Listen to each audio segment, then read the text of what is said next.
Chris, what is our third main topic today? This comes from Avocados at Law, the law firm of Nelson and Murdock. Kevin Feige gave us a lot of new shows and movies that will be coming in Phase 5 and 6. But one that stood out to me was Daredevil Born Again. Daredevil is my favorite Marvel character, and I'm glad to see that he's in the MCU. But I was sad to hear that it was going to be a Disney Plus show, since I believe Charlie Cox's Daredevil deserves his own movie.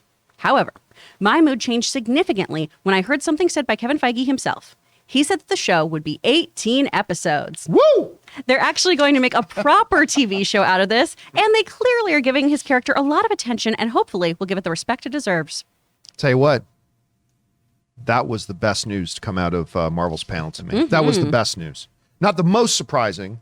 That was obviously Avengers, but or Avengers the Kang one, but this was the best news. A proper TV show for Daredevil, which was so great. Now, of course, everybody knew they were going to announce a Daredevil show. We all knew that project was coming, blah, blah. But this 18 episode thing is fantastic. It means they can actually tell a multi-layered story. It means they can have secondary characters that have substantial and meaty subplots in it. Like when you look at when you look at Succession or things like that, you could actually really get into the drama. When you make these really short things, you can go, all you can really do is stick pretty surface and get through the surface stories and blah, blah. This is going to allow them to go deep, to get into storylines, I think. And here's the key thing too. The season doesn't have to have one story.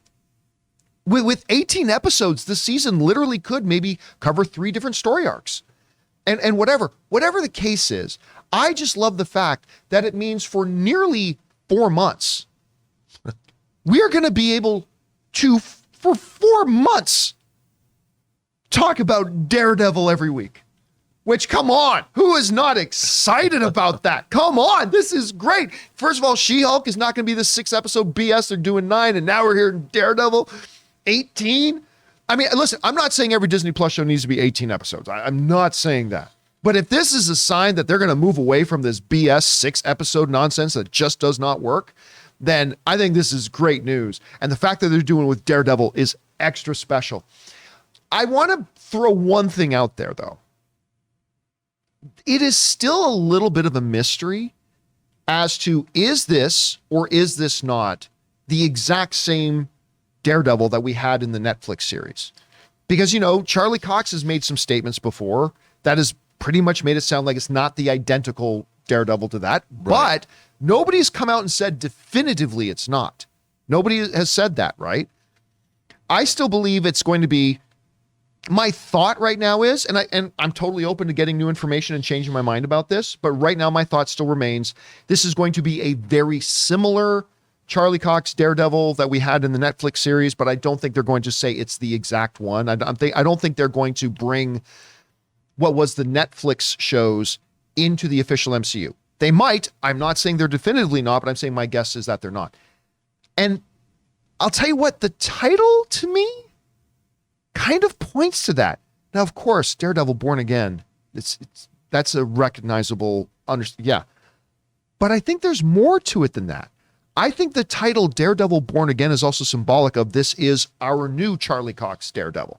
I don't know that. I'm not going to be shocked if Kevin Feige comes out and confirms it's the same one as the other universe. All open to that. But when I heard the title, that's the first thing my mind went to. Was that not only is it this great story, but I think they specifically chose that as a title because it's kind of symbolic that this is the new Daredevil. Again, that's just me speculating and taking a wild guess. Whatever, I'm just thrilled it's coming back. I think he's great in this role. I think it would have been perfectly fine if they recast it and did something different. That would have been fine. But I am super happy that it's him and that he's back. Stardust Boy is back as Daredevil, which I'm very excited about. Hey guys, we want to take a second and thank the sponsor of this episode, MeUndies. Now you guys have heard us talk about MeUndies, the legendary underwear brand that has totally taken over the podcasting world. And guys, I have been wearing MeUndies for the last couple of months, and I can honestly tell you it changes your day when you start off your day by putting on a pair of the most comfortable underwear you've ever worn, knowing that you're going to be walking in comfort all day in MeUndies. Everyone knows MeUndies for their super soft undies and comfy bralettes, but did you know that they make other stuff too? We're talking durable, cushy socks that will make your feet sing. We're talking super stretchy loungewear. We're talking daily tees, shorts, and rompers that add a little silky softness to your everyday. They even make hoodies for your dog so you can match every important person in your life. Available in sizes of extra small to 4XL and tons of colors and prints, make MeUndies your destination for all things soft and sustainable. MeUndies has a great offer for John Campea Show listeners. For any first-time purchasers, you get 20% off plus free shipping and returns. To get 20% off your first order, free shipping, and 100% satisfaction guarantee, go to MeUndies.com/Campea. That's MeUndies.com/Campea. Hey, Rob, you heard the announcement, the 18 episodes, the Born Again, Charlie Cox, Vincent D'Onofrio. What stood out to you the most in all this? Well, first, Daredevil is one of my favorite MCU characters. And I really loved the 3 seasons of the Netflix show. I thought they were good. This Born Again that third season, I think, is so... I think the third season is underrated. I do too. I thought the third season was just... It's fantastic. Yeah. Just so great. And obviously this storyline, which they touched on in the Mark Steven Johnson, Ben Affleck Daredevil movie. I mean, the Born Again storyline was when Frank Miller came back to the comic. And it's a really interesting... Like, if they're going to... Like they do with Marvel, they call something, they touch upon, they use classic stories as jumping off points, but I don't expect a direct adaptation of they never do, right? The Born Again storyline. But there are things in it, like for instance, at the end of that first Born Again issue, his tenement building where he lives, Matt Murdock comes home after having a particularly bad day, and his tenement which he has building, often. Yes, his tenement building collapses, and on the top of the rubble is his Daredevil suit. So, and Matt Murdock knows that this was Kingpin. And he goes, I know it was you, Kingpin. And when he picks up his suit, there it is right there. You just shouldn't have signed it. See the last panel? Yep. Because he knows. And it goes from there. And life for our poor Matt Murdock gets pretty bad. But it's a great storyline. And I think that it actually, whether it's multiple stories or not, they could take this and 18 episodes, they could string this out as one long epic story, and I think it would, the material would support that story. And it might be multiple storylines, but if it's one, I would love to see one, like you said, attack this from many different angles and really get into the meat and potatoes of it. But either way, very exciting. This is, like you said, it's one of the most exciting announcements that came out of Comic-Con, at least for me, because this is such a great storyline. Charlie Cox is so great as Daredevil, and I think they're going to say, they might not definitively come out and say it's the same Daredevil, but I kind of think it kind of is. Yeah, I think they're gonna make it really similar, but they're never gonna say it is. No. So that gives them an out for when they do things in the series that are not consistent with what they did in the Netflix series. Yeah. It gives them an open door to have an out. Because I mean, one of the things that if you're going to do any Daredevil series, they've already established Elektra, and I would have thought Kevin Feige of all people. Not that I really liked how they did Elektra in the Netflix show, but I think Kevin Feige would have done it differently. Right. And I would have thought that he might have wanted the opportunity to create his own version of that character. Because some of the things that they did with it all in the hand, I didn't agree with. But John, my favorite word comes back to mind. Ninja. Ninja. Gotta have the 18 ninjas. episodes. I want the hand. I want ninjas. You know what, though? Here's the ninjas. best part. The best part is with 18 episodes, I am very much looking forward to the one dedicated episode of the Tracksuit Mafia setting up the bombs in his building that are going to bring the building down. That's going to be delightful television. I cannot wait for that. Anyway, Chris, you hear about this announcement, a lot of ground to cover in there. What was your big takeaway from it? Oh man, I'm so hyped for this because I loved this series so much. It's one of my favorite television openings of all time. I love that opening sequence so much from the old Daredevil show.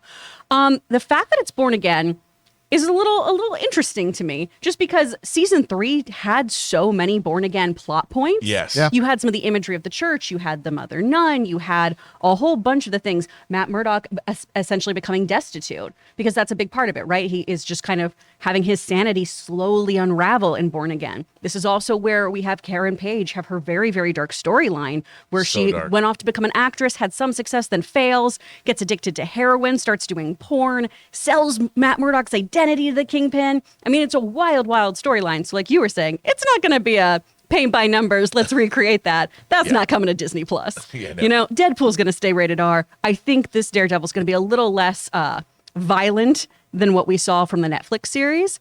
But I'm really, really keen to see what they do take from this original story, or if they're going to make it more about, his post-blip life or something like that. If it's literally a version of that, of him being born again in a sense, coming back from the dust. That's a really good observation. See, I honestly feel we're going to see this show, and my guess is we're not going to feel a lot of differences tone-wise between what they did on Netflix and here. It will be PG-13, but I have always said this, and I still contend, when you go back to the Netflix show, that easily could be a PG-13 with a few minor changes here and there. Like just pure violence, you're not going to get an R from just violence. Like even that whole big hallway and that hallway fight, right, in Daredevil, that long one. So good. That's not rated R. No. That's not an R thing. Well, You and a could lot of the easily do violence that. is off camera too. Like one of the most horrific things is when Fisk kills that guy with a car door. You don't see anything, and that's worse, right? Yeah. It's the Green Lantern girlfriend in a refrigerator moment, right? Of you decide like, oh, this is so much worse because I've decided how it is in my brain. You know how grisly that thing is there. Ugh. Yeah. So I think, again, I don't think we're going to feel or really notice a lot of tonal differences between that and there, but that's just our guess. Anyway, guys, question is for you.